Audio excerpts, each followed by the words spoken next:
Hello and नमस्कार। आप सभी का अल्फ़ा ऑनलाइन एकेडमी में स्वागत है और हम लोग चर्चा कर रहे हैं मनरेगा अधिनियम के बारे में, जो कि एक रोज़गार गारंटी कानून है।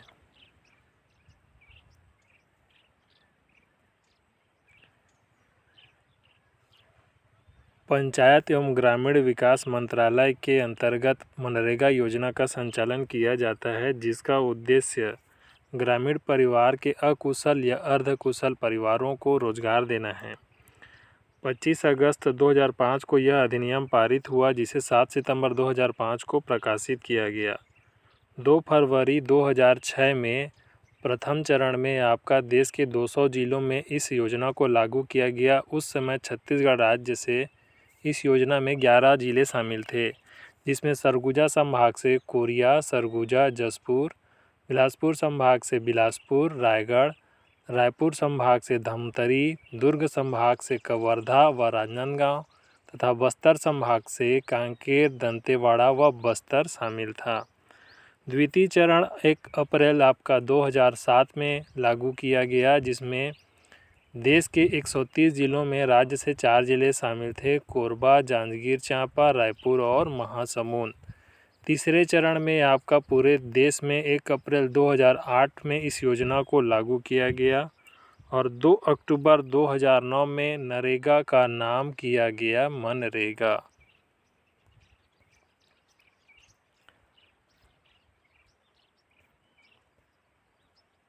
चूँकि मनरेगा पंचायत एवं ग्रामीण विकास विभाग की योजना है, अतः यह उन जिलों में लागू नहीं होगी जिसकी जनसंख्या 100% नगरीय है। यदि कोई ग्राम पंचायत भविष्य में नगरीय निकाय का दर्जा प्राप्त करता है, तब वहाँ भी यह योजना स्वतः समाप्त हो जाती है। एक वित्तीय वर्ष में इच्छुक ग्रामीण परिवार के अकुशल या अर्धकुशल परिवारों को 100 दिन का रोजगार प्रदान किया जाता है। केंद्र सरकार द्वारा वन पट्टा धारक को 150 दिन का रोजगार प्रदान किया जाता है। छत्तीसगढ़ राज्य सरकार वर्ष 2013 से 150 दिन का रोजगार प्रदान करती है, जिसमें 50 दिनों के अतिरिक्त रोजगार व्यय का वहन राज्य सरकार करती है। इसी प्रकार छत्तीसगढ़ राज्य सरकार द्वारा मनरेगा के तहत सूखा प्रभावित क्षेत्रों में 100 दिनों का रोजगार प्रदान किया जाता है, जिसमें 100 दिनों के अतिरिक्त रोजगार व्यय का वहन राज्य सरकार करती है। प्रधानमंत्री आवास योजना ग्रामीण के तहत सामान्य क्षेत्रों में 90 दिन तथा पहाड़ी क्षेत्रों में 95 दिनों के अतिरिक्त रोजगार गृह निर्माण के लिए दिया जाता है। तो रोजगार के लिए कौन आवेदन कर सकता है? तो रोजगार के लिए कोई भी आवेदन कर सकता है जिसके पास जॉब कार्ड हो। तो जॉब कार्ड क्या है? तो जॉब कार्ड एक कानूनी दस्तावेज है। कोई भी व्यक्ति जो पहले से कहीं पर कार्य कर रहा है, वह भी इस अधिनियम के तहत अकुशल मजदूर के रूप में कार्य की मांग कर सकता है। कार्यक्रम में न्यूनतम 1/3 महिला लाभार्थी होना चाहिए। ऐसी महिलाएं जो परिवार के अंतर्गत पंजीकृत हैं तथा रोजगार पाने हेतु आवेदन करती हैं, उन्हें रोजगार उपलब्ध कराने में प्राथमिकता प्रदान की जाएगी। यदि पंजीकृत परिवार का अपंग व्यक्ति रोजगार पाने हेतु आवेदन करता है, तो उसे उसकी योग्यता के अनुसार कार्य दिया जाएगा। जॉब कार्ड क्या होता है? तो जॉब कार्ड एक कानूनी दस्तावेज होता है जिसके प्रावधानों के तहत व्यक्ति को रोजगार मांगने का अधिकार मिलता है। जॉब कार्ड कैसे जारी होगा? तो जॉब कार्ड ग्राम पंचायत द्वारा जारी किया जाता है। इसके तहत संबंधित व्यक्ति या परिवार को उस पंचायत का स्थायी सदस्य होना अनिवार्य है तथा परिवार को ग्राम पंचायत में पंजीकृत कराना होगा और उसमें परिवार के सभी सदस्यों का विवरण देना होगा। तब ग्राम पंचायत का कर्तव्य बन जाता है कि आवेदन प्राप्ति की तारीख से 15 दिनों के भीतर जॉब कार्ड जारी करें। जॉब कार्ड की वैधता 5 सालों के लिए होती है। इसके पश्चात इसे सत्यापित कर पुनः नवीनीकृत किया जा सकता है। आवेदन के बाद भी जॉब कार्ड न प्राप्त होने पर व्यक्ति ग्राम पंचायत में इसकी अपील कर सकता है। सरपंच द्वारा 7 दिनों के भीतर इस समस्या का समाधान किया जाएगा। अगर किसी कारणवश आप सरपंच के निर्णय से असंतुष्ट हैं तो जनपद पंचायत कार्यक्रम अधिकारी के पास अपील कर सकते हैं, जिसका निराकरण भी 7 दिवस के भीतर कार्यक्रम अधिकारी द्वारा किया जाएगा। यदि आप जनपद पंचायत कार्यक्रम अधिकारी के निर्णय से असंतुष्ट हैं तो आप जिला पंचायत सीओ, अतिरिक्त जिला कार्यक्रम समन्वयक के पास अपील कर सकते हैं, जो 7 दिवस के भीतर आपकी समस्या का समाधान करेंगे। चलिए आज की क्लास को शुरू करते हैं। किन परिस्थितियों में जॉब कार्ड रद्द किया जा सकता है? तो जॉब कार्ड डुप्लीकेट सिद्ध होने पर, जॉब कार्ड फर्जी दस्तावेजों के आधार पर बनाया गया हो तो भी जॉब कार्ड रद्द किया जा सकता है। संबंधित ग्राम पंचायत को नगरीय निकाय घोषित कर दिया गया हो, नगर पंचायत, नगर पालिका या नगर निगम का दर्जा प्राप्त होने पर जॉब कार्ड स्वतः निरस्त हो जाता है। जॉब कार्डधारी व्यक्ति या पूरा परिवार ग्राम पंचायत से बाहर प्रवास कर चुका हो तो भी जॉब कार्ड रद्द किया जा सकता है। साथ ही पंजीकृत परिवार दूसरे ग्राम पंचायत या शहरी क्षेत्र में पलायन कर चुका हो तो जॉब कार्ड रद्द किया जा सकता है।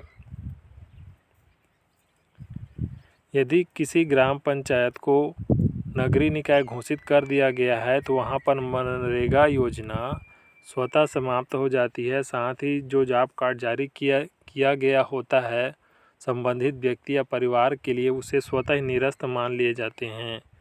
नियमित रूप से रोजगार की मांग न किए जाने के आधार पर जॉब कार्ड को रद्द नहीं किया जा सकता। जॉब कार्ड निरस्त करने का अधिकार किसको है? तो जॉब कार्ड निरस्त करने का अधिकार तो आपका ग्राम पंचायत को है। हालांकि इसकी जांच हेतु कार्यक्रम अधिकारी नियुक्त किया जाता है। जॉब कार्ड में नाम जोड़ने, हटाने या जॉब कार्ड निरस्त करने के लिए सभी प्रकार की जो कार्यवाही होती है वह ग्राम सभा में सार्वजनिक रूप से चस्पा की जाती है और इसकी सूचना कार्यक्रम अधिकारी को दी जाती है। कोई कार्य के लिए कैसे आवेदन कर सकता है? तो पंजीकृत व्यक्ति जिसके पास जॉब कार्ड है वह लिखित या मौखिक रूप में कार्य की मांग कर सकता है। एक आवेदन ग्राम पंचायत या खंड स्तरीय कार्यक्रम अधिकारी को संबोधित कर लिखा गया हो। यह आवेदन वह व्यक्तिगत रूप से या सामूहिक रूप से भी कर सकता है। नए कार्य का आरंभ कब किया जाएगा? योजना के अधीन कम से कम 10 श्रमिक कार्य के लिए उपलब्ध होने पर नए कार्य की शुरुआत की जा सकती है। व्यक्ति को रोजगार की प्राप्ति कब होगी? तो आवेदन प्राप्ति के 15 दिनों के भीतर कार्य की मांग के दिन से रोजगार प्रदान किया जाता है। रोजगार की उपलब्धता पहले आओ पहले पाओ के सिद्धांत पर दी जाती है। काम कहाँ दिए जाएंगे? आवेदक को उसके निवास से 5 किलोमीटर के दायरे में काम दिया जाता है। यदि किसी कारणवश यह दूरी 5 किलोमीटर से अधिक हो जाती है तो उसे परिवहन व आजीविका में 10% अतिरिक्त मजदूरी प्रदान की जाती है। रोजगार का आवंटन कौन करता है? तो प्राधिकृत ग्राम पंचायत या कार्यक्रम अधिकारी करता है। कोई व्यक्ति कैसे जान सकेगा कि रोजगार दिया गया है? तो आवेदन प्राप्ति के 15 दिनों के भीतर आवेदक को कार्य कब और कहाँ की जानकारी दी जाती है। साथ ही कार्यालय, ग्राम पंचायत के सूचना बोर्ड तथा खंड स्तर पर कार्यक्रम अधिकारी के कार्यालयों में सूचना पट पर प्रकाशित किया जाता है, जिसमें दिनांक, समय व स्थान की जानकारी प्रदान की जाती है। कार्य प्रारंभ होने पर क्या होगा? कार्य प्रारंभ होने के समय एक बैठक होगी जिसमें कार्य के विभिन्न उपबंधों के बारे में कर्मकारों को बताया जाता है। कार्यस्थल पर सार्वजनिक निरीक्षण के लिए एक स्वीकृति आदेश की एक प्रति उपलब्ध कराई जाती है। सार्वजनिक निरीक्षण के लिए प्रत्येक कार्य की माप पुस्तिका एवं मास्टर रोल रखा जाता है। श्रमिकों को कार्यस्थल पर कौन सी सुविधाएं उपलब्ध कराई जाएंगी? तो श्रमिकों को स्वच्छ पेयजल, बच्चों के लिए शेड, विश्राम के लिए समय, प्राथमिक उपचार बॉक्स के साथ कार्य के दौरान घटित किसी भी आकस्मिक घटना का सामना करने के लिए अन्य सुविधाएं उपलब्ध कराई जाएंगी। कार्यस्थल पर 5 वर्ष से कम उम्र के बच्चों की संख्या 5 या उससे अधिक होने पर उनकी देखरेख हेतु एक महिला मजदूर को रखा जाता है तथा उसे महिला मजदूर को मजदूरी दर का भुगतान किया जाता है। कार्यस्थल पर दुर्घटना की स्थिति में मजदूरों के लिए क्या प्रावधान है? तो दुर्घटना की स्थिति में कोई कामगार कार्यस्थल पर कार्य के दौरान घायल हो जाता है तो वह निःशुल्क चिकित्सा सुविधा पाने का हकदार होगा। साथ ही यदि उसे घायल स्थिति में अस्पताल में भर्ती करवाया जाता है तो राज्य सरकार द्वारा निःशुल्क चिकित्सा सुविधा दवा के साथ घायल व्यक्ति को प्रतिदिन कुल मजदूरी राशि का 50% प्रदान किया जाता है। कार्यस्थल पर दुर्घटना के कारण पंजीकृत मजदूर की स्थायी विकलांगता या मृत्यु हो जाने की स्थिति में उसे या उसके कानूनी वारिस को क्रियान्वयन एजेंसी द्वारा प्रधानमंत्री सुरक्षा बीमा योजना के अंतर्गत पात्रता अनुसार या केंद्र सरकार द्वारा निर्धारित अनुग्रह राशि दी जाती है। यदि नियोजित व्यक्ति के साथ आने वाले बच्चों को दुर्घटना के कारण कोई व्यक्तिगत चोट लगती है तो वह मुफ्त चिकित्सा का हकदार होगा और उक्त दुर्घटना के कारण बच्चों की मृत्यु या विकलांगता होती है तो इस मामले में राज्य सरकार द्वारा निर्धारित अनुग्रह राशि अभिभावकों को दी जाती है।